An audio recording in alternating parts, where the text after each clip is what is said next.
कांग्रेस अध्यक्ष मल्लिकार्जुन खड़गे, कांग्रेस संसदीय दल की नेता सोनिया गांधी और लोकसभा में विपक्ष के नेता राहुल गांधी समेत विपक्षी गुट इंडिया के तमाम सांसदों ने बुधवार को संसद परिसर में प्रदर्शन किया। प्रदर्शन कर रहे नेताओं का कहना था कि मौजूदा केंद्रीय बजट में उन राज्यों के साथ भेदभाव किया गया है जहां विपक्षी पार्टियों की सरकारें हैं। वहाँ सबको बजट में कोई न्याय नहीं मिला, वो न्याय दिलाने के लिए संसद भवन की सीढ़ियों पर हुए इस प्रदर्शन में कांग्रेस के अलावा टीएमसी, समाजवादी पार्टी, डीएमके और लेफ्ट पार्टियों के सांसदों ने भी शिरकत की।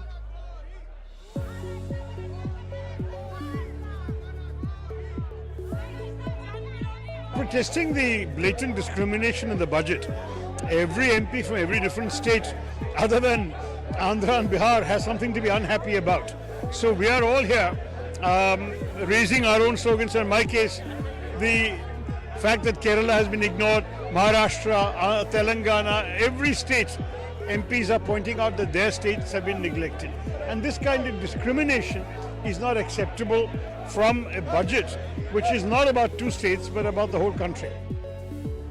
समाजवादी पार्टी की राज्यसभा सांसद जया बच्चन ने कहा कि बजट में युवाओं से झूठे वादे किए गए हैं।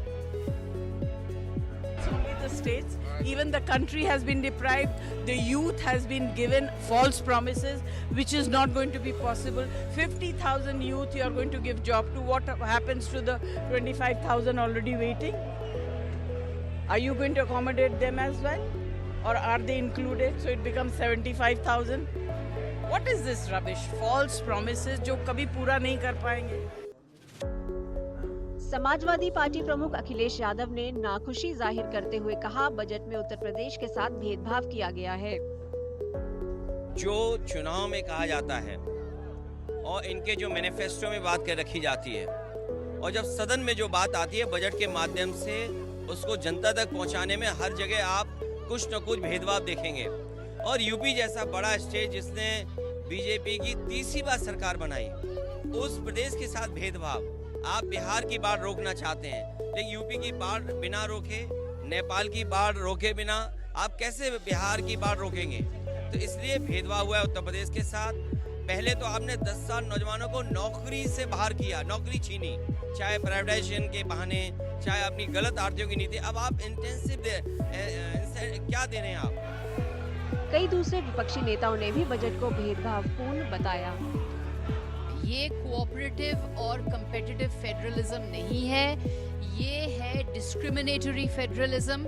सिर्फ 2 राज्यों को, आंध्र प्रदेश और उड़ीसा को, चूंकि ये राज्य सरकार के कोalition में है, सेंटर में, ये कोalition अधर्मा है। जिस तरह से ये राज्यों जो कोalition के पार्ट है, इन्हीं को सब कुछ दिया जा रहा है, इन्हीं को पैकेज दिया गया है, इन्हीं को इंफ्रास्ट्रक्चर बोनांजा दिया गया है। ये जो भेदभाव का बजट है, ऐसा लग रहा है ये अपना सत्ता बचाओ बजट है कि जिन जैसे बिहार और आंध्र प्रदेश के आकाओं को लेकर जिस तरह से सरकार बनाई गई है, उनको खुश करने की कोशिश।